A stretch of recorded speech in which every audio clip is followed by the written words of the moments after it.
Well, good afternoon, everybody. Thank you for coming out here to Shaver Lake area and being here to talk about a really important subject. My name is Tom Porter. I am the State Forester and Director of CAL FIRE, also the Department of Forestry and Fire Protection. And why make such a big effort to focus on Fresno and Shaver Lake in general? The issue here is the same issue that we have throughout the entire state. What we're doing is really making sure that we are making an investment in fire protection, fire prevention, fire suppression that is commensurate with the problem. And this location is perfect for that. Okay, we have the Creek Fire. The Creek Fire is one of California's worst fires ever. The Creek Fire was not a lightning fire, so it's one that we could have seen at any time, even without the lightning that happened, that really consumed a lot of the efforts later in the season last year. It is a fire that happened in the beetle kill epidemic area from about 5 and 6 years ago. So massive amounts of fuels, massive amounts of thermal energy released when those fuels were burned, and really extreme fire behavior activities. Absolutely beyond belief in some cases. But what's the story? The story is no person lost their life, few injuries, relatively few structures for the amount of damage that this fire could have unleashed. And why is that? A big reason is this is a place where commitment to collaborative fuels project work and forest health has been a long-standing tradition, and then has been bolstered significantly recently by Governor Newsom. Governor Newsom, on his very first day, with me in attendance, and thankfully I was appointed on that day, he charged me with doing 45-day report. That 45-day report identified 35 priority projects that we needed to do immediately to protect 200 plus communities in California. Five of those projects were completed before this Cedar Fire started, and they were all within the Cedar Fire footprint. They saved homes. They helped people get out safely on evacuation routes. They saved lives. Those 5 projects were key, along with the partnership and the long-standing tradition of doing fuels and good forest management by the Sierra National Forest, by Southern California Edison, by the private landowners in this area. All of that is key to this, the saves that were made here. The final thing I want to talk about is the regional approach. So you'll hear a lot as we talk about how our investment in forest management is rolling forward, about regional approaches, regional collaboratives. What I want to say about this particular area is it is an area of collaboration that is exactly what we want to mirror across the state. So this particular area, Shaver Lake, Fresno County, is a key cornerstone to our strategy to meet the Wildfire and Forest Resilience Action Plan and the efforts going forward to manage California's forests in a healthy manner. All of this can't be done without the collaboration with our biggest partner, National Forest Service, and we are at the table here in Fresno County, and that is very important to us. With that, I am going to pass the mic to Secretary Wade Crowfoot of the Natural Resources Agency of California. Thanks so much. Again, I'm Wade Crowfoot, our Natural Resources Secretary. First, I want to acknowledge the week-to-week heroism exercised by the men and women of CAL FIRE. Clearly, every summer, CAL FIRE works diligently to respond to these wildfires with partners from our Forest Service and, of course, local firefighters responding through mutual aid. And the governor, our legislature, continue to build CAL FIRE's capacity. In the past 2.5 years, Governor Newsom has directed over $700 million of additional funding to build CAL FIRE's response capacity. That's more boots on the ground, more planes, more helicopters, more state-of-the-art technology.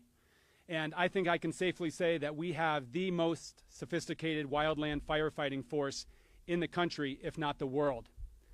But let's be clear, we are not going to respond our way out of this crisis. The science is clear.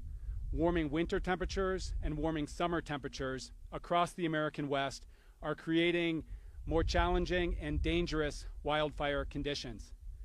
Consider last wildfire season. 5 of the 6 largest wildfires in the state's history were burning at the same time last summer, including the Creek Fire where we are today. So while we ramp up and continue to build our response capacity through CAL FIRE and their partners, clearly much more needs to be done on a proactive, upfront basis to reduce the risk of catastrophic wildfire. And that's why Governor Newsom convened over the last 2 years a task force to identify specifically what must be done to build our wildfire resilience. That task force developed a set of very specific measurable actions that materialized in the Wildfire and Forest Resilience Action Plan that the governor released in January. And that contains a suite of actions that we need to take on an urgent and large-scale basis across our state, really on 3 dimensions. More resources and attention on building wildfire resilience within communities. That includes defensible space, home hardening, evacuation planning, places of refuge, infrastructure hardening. It also includes more investment and focus on building protection around communities. That includes the fuel breaks that Chief Porter talked about today that are protecting communities, whether isolated communities in the Sierra Nevada like where we are today, or suburban or urban communities in Southern California and in greater Los Angeles. The third dimension of that approach is not only in communities, around communities, but broadly across the landscapes. We need to do more forest management, more large-scale management to reduce our density of our forests, reintroduce prescribed fire, which our tribal communities have been practicing for thousands of years. It's these actions, it's these investments, along with response, that will actually build our resilience to these catastrophic wildfires. In January, Governor Newsom proposed an unprecedented, scaled up, I call it a quantum leap investment in these proactive measures, proposing to the legislature to spend over $1 billion of one-time funding on these resilience measures. We are very fortunate and thankful for the leadership of the legislature in their close alignment with Governor Newsom on making these investments real. So as the governor will mention in just a little bit, the legislature and the governor have agreed to actually deploy over half of that $1 billion immediately through early action, which will provide a head start on all of those actions that I just described, upfront actions to build our resilience. As Chief Porter said, these actions will look differently in Southern California, in the Bay Area, on the North Coast, in the Sierra Nevada. We are not suggesting one-size-fits-all solutions to building our wildfire resilience. Rather, state agencies, the governor, the legislature are proposing to develop and to get more resources into the regions to identify and actually complete the priority projects, whether that's defensible space or home hardening, these emergency fuel breaks, or this broader landscape management. To ensure that these actions actually take place and to hold ourselves accountable, under the governor's direction, this task force that I mentioned is being reshaped, very specifically focused on implementation of this action plan. And part of today's announcement is the reshaping of that task force to very clearly identify how, when, we're going to actually be able to complete each of these actions. To work very closely with our federal partners as well as our local partners, such as California's counties and our cities, our rural communities. So while we can't sugarcoat the fact that this summer is going to be challenging, we are just getting out of our second consecutive dry winter. And what we can expect this summer in wildfire conditions is more of the same from last summer. I think I'll end with a note of optimism, because never before has California spent this amount of funding and priority on both responding to these wildfires and ensuring that these catastrophic wildfires don't grow into the dangerous wildfires that they have been in the first place. So I'm very thankful for Governor Newsom's leadership, starting on day one, driving all of these solutions, and frankly, conveying a sense of urgency to agency leaders like myself to actually get this work done. Governor Newsom.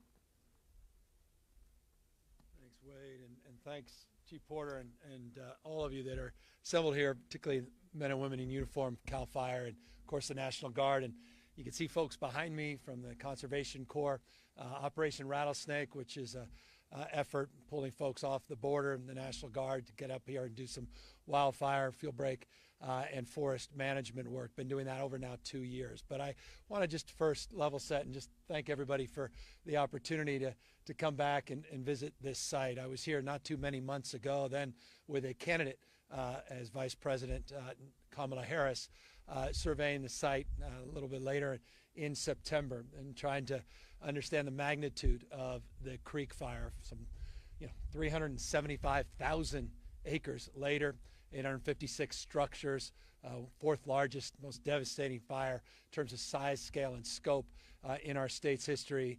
This community has been disproportionately impacted. So I want to just acknowledge that, the intensity, the stress, and the challenge, not only that experience last September, but going through the experience at the same time we're trying to deal with the once-in-a-generation pandemic. Those are twin crises, likes of which we hope we'll never have to go through again. And so to the entire community out here in Fresno County, to all the extraordinary firefighters and the folks on the front lines, just hats off and thank you for your patience, your perseverance, and more importantly, as I travel around and was driving around the sites and seeing people back in their homes and seeing people back out here in these hand crews, to your resilience as well. And it's a reminder of how resilient this state is. Look, Wade mentioned and previewed a little bit about what we're here to announce. I had put out in January a proposal for the legislature to invest a record amount in our home hardening, our forest health, as well as fuel break and vegetation management efforts, $1 billion. To the legislature's credit and to the leadership of the California legislature, they wanted to move forward more aggressively and draw down $536 million to get moving now, to get that ball rolling and to start those efforts with the urgency this moment requires. And so today we're announcing a deal with the legislative leadership, with the Speaker, Anthony Rendon, and with our pro tem, Tony Atkins, that we have their commitment and we have the confidence in the vote being secured as early as Monday and my signature on Tuesday that will be drawing down $536 million and get these projects moving and start to scale, so we're prepared for this upcoming wildfire season. We also did something a couple weeks ago that got a little bit of attention, but I think deserves to be highlighted again. We put $80,740,000, almost $81 million, to support CAL FIRE, to hire 1,400 firefighters, so we can start surging and preparing for this wildfire season. I used my emergency authority to do that. Again, sense of urgency and recognition of the moment we're in. As Wade said, the hots are getting hotter, the dries are getting drier. There's a new reality. If you don't believe in climate change, you don't believe in science, you believe your own damn eyes. Something is happening as it relates to the issue of climate, and that's exacerbating conditions and making the challenge of wildfire suppression and prevention that much more ominous. And so we are here mindful of the macro realities, also mindful of the situational realities to do more and do better, not only to address the systemic issues of climate change, and no state in America is doing more in that space, but also to be mindful we've got to do more in terms of forest management. We've got to do more in terms of vegetation management. We've got to do more getting in to our forests and do the kind of work that was being done 100, 2, 3, 5,000 years ago that frankly we haven't been doing in the last century. And we got to own that. I've been around 25 months, and I'm proud of the fact the first action I took as governor of California was up there in Placer County with Chief Porter, announcing our prioritization, and at that time, record investments in this space. But I can't make up for 50 years. We're trying now to do that. And we recognize that that requires efforts to do prescribed burns. It requires efforts to get mechanical equipment out into the forest to prepare for those prescribed burns. It requires hand crews. It requires more personnel, but it requires intentionality. It requires a plan. And we have a plan. 100 directives are part of our action plan. It requires coordination, it requires collaboration, and we have a structure for coordination and collaboration. And that's the task force Wade and his team are leading. And that's to connect tribal lands, private lands, state and regional strategies and plans with the U.S. government. We don't want to be a sparring partner with the U.S. Forest Service. And with all due respect, last few years kind of felt like that. A lot of finger pointing, which was great, highly ironic, when 57% of the forests in the state of California are under federal authority and administration, and that they were cutting forest budgets as we were increasing ours to do the work of the federal government, I say with love and respect, by offering half of our investment to manage federal forests, even though California only manages 3% of the forested land in the state of California. Those numbers can't be repeated enough, because 9 out of 10 members of the public don't know that, and probably half of them won't even believe that. Just 3% of the land in the state of California is under the direct jurisdiction of the state. But that doesn't mean it's not our responsibility to do more and better, to build partnerships with private, we're on private land here, and with the federal government, right behind me, to your left, right, and behind you. And so that's what this is all about. It's getting rid of those barriers. It's not about finger pointing, not about closed fists, open hands, about collaboration, memorandums of understanding. We signed one with the U.S. Forest Service committing to double our forest management, working together in a collaborative spirit. 1 million acres minimum, and we're going to have to do more than that. But the fact that we have that framework is very exciting. The fact that we have a president that wants to fund the federal efforts is also exciting. And the state of California, legislative leaders, we're doing our part, and that's the announcement today with the state's contribution to those efforts. Yes, we're going to do more C-130s. Yes, we have new Black Hawk helicopters coming in. Yes, we're going to have new heli-tac crews so you can enjoy the heroism that you saw demonstrably exemplified here at Shaver Lake when we had men and women in uniform coming in through flames against every conceivable ejection of common sense. But their heroism took over, and they flew those helicopters down and saved lives, folks stranded out there that were just looking to recreate and to spend a little time away with their families. Yes, we will have their back as well. More suppression strategies, more prevention strategies, more regional, long-term, medium-term strategies, and a greater sense of urgency than ever in contemporary California history. That's what we're here to highlight. It's what we're here to announce. But let me just say this in closing. We're sober about this. We're mindful. Mother Nature, someone said this once, I think it was Rob Watson, who said Mother Nature is only biology, chemistry, and physics. She bats last, and she bats 1,000. And when you experience what we experienced last year in August, in a 24-hour period, 12,000 lightning strikes, when you experienced last August a heat dome over the entire west coast of the United States with world record-breaking high temperatures in our own backyard, California, 130 degrees in our state, not the Middle East, the state of California. When you experience that, and the experience manifested in 560 wildfires sparking all at the exact same time, even record investments in this space are not enough to deal with the magnitude of that reality. And so this is a strategy of and. It's not about the tyranny of or. With all due respect to those that live in binaries, we don't. Yes, we must deal with the underlying causes of the issues related to climate change, and we are committed to that. And yes, we need to do more on forest management, vegetation management, more prescribed burns, more work to get our forest and fuel breaks and homes hardened and do defensible spaces and prepare and do our best to prevent. And so I'm in that spirit, and I hope that spirit brings not just this community, but this state together across some of these stale differences when it comes to the issues of wildfires that should not divide any of us, because we're all in this one together. And so thank you to Chief Porter. Thank you to U.S. Forest Service. Thank you to Wade and his team. Thank you to all the conservancies out here. Thank you to all the partners, local and private sector partners that have really stepped up. And again, thank you to the California legislature for drawing these dollars down and getting us to a point where we can get these dollars to work at a record pace this state has not seen in the past. With that, happy to take any questions.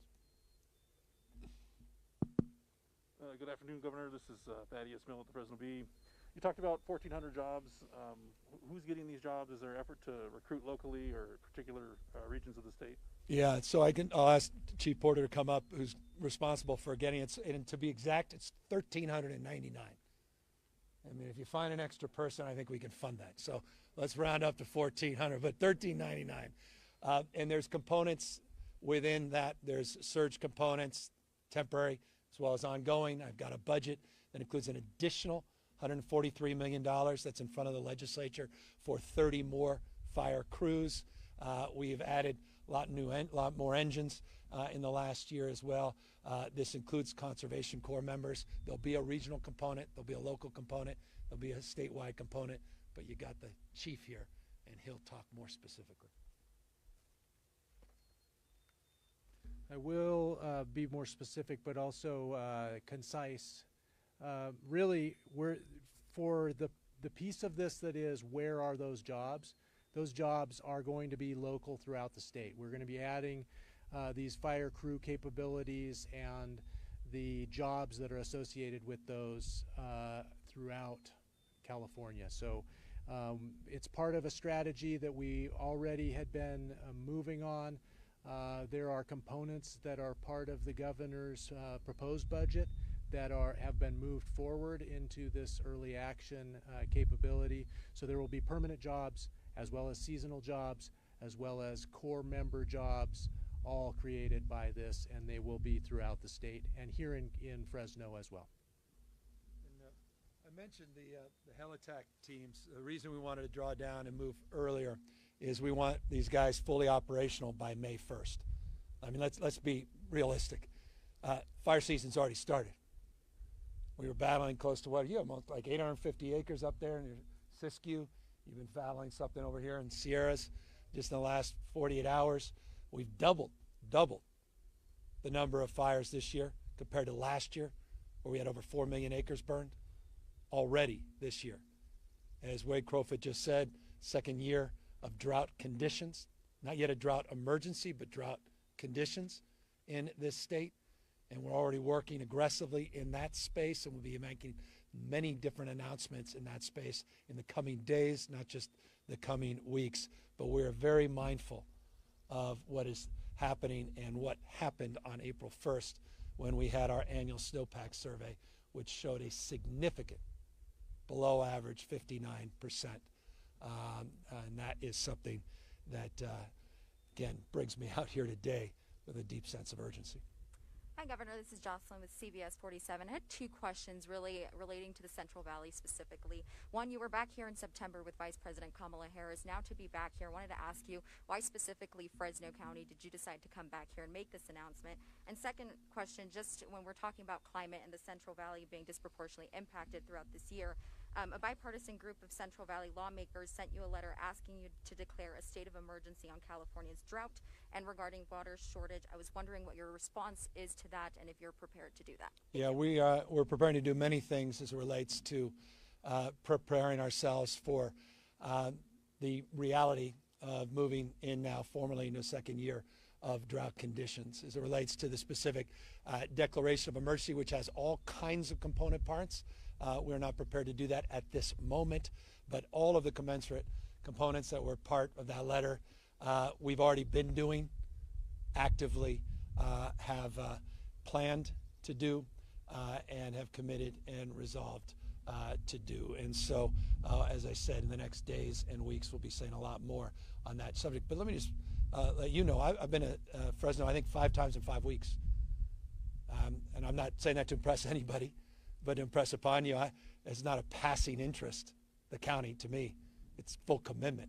I've been here primarily as it relates to issues of vaccines. And by the way, 1.9% positivity rate, among the lowest positivity rate in the United States of America. 21 million vaccine doses have been administered in this state.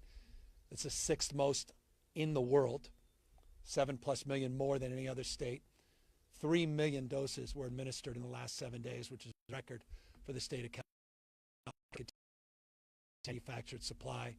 We hope everybody is taking advantage, 50 and over, which is what I did last week, of the opportunity to get that shot administered. I got the J&J. As I say, the best of the 3 is the next one available. And I encourage folks to avail themselves, everybody 16 and over, next week on April 15th, where there will be no restrictions in terms of accessing these vaccines. The more people get vaccinated, the quicker we can turn the page and end this pandemic once and for all. But the issue of coming back here in particular is, I attach a lot of emotion around these fires. I've been to too many. As lieutenant governor, as governor, you know, it was interesting that first year I was in office, we had one of the best fire seasons in recent memory, 2019, only to then experience one of the worst in 2020. I'm mindful of the vagaries of Mother Nature,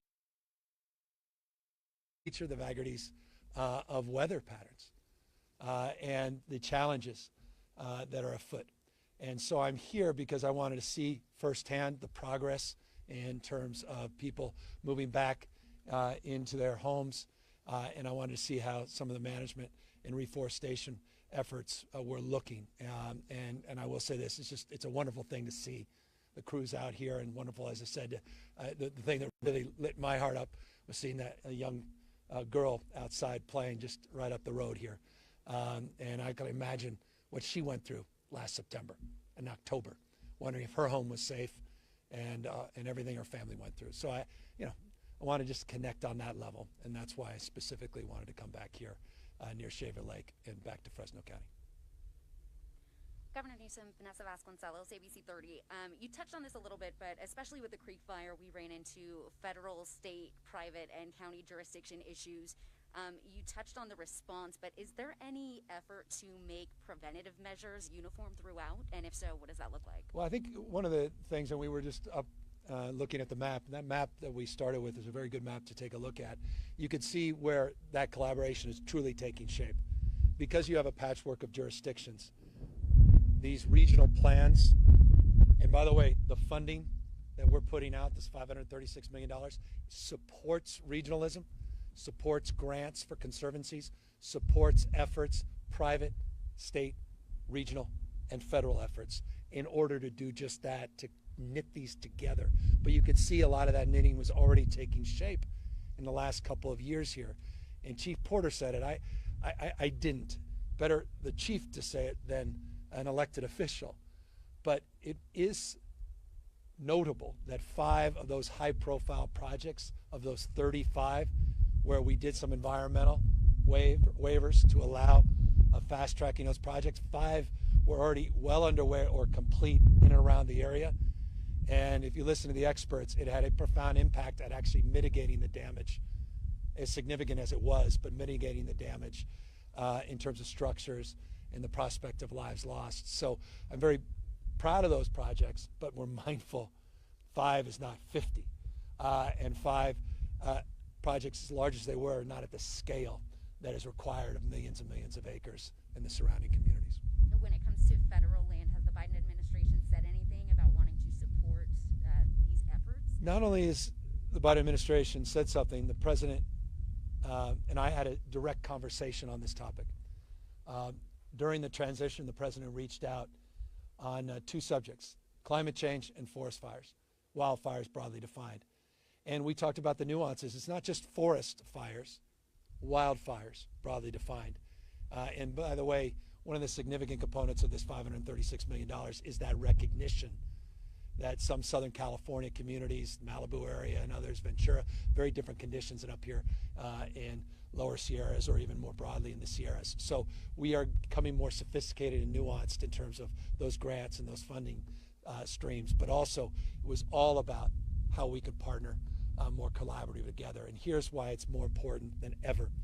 When I had that conversation with the president-elect in December, here we are just a few months later, and it was just announced that the west coast of the United States, 77% of the west coast of the United States is in a mega drought, experiencing extreme drought conditions. So this is no longer about California, just Oregon, Washington, Nevada, but now New Mexico, Colorado. You saw some historic numbers in terms of acres burned and wildfires. And so we have a collaborative with the western states' governors and the Biden administration. And we have language that they've worked on in the stimulus bills that is very advantageous to our state's efforts and the flexibility, as well as the funding that's come in that we'll be able to draw down, not only as it relates to the stimulus, but also in their budget that's forthcoming that will have specific targeted investments for these efforts. That it?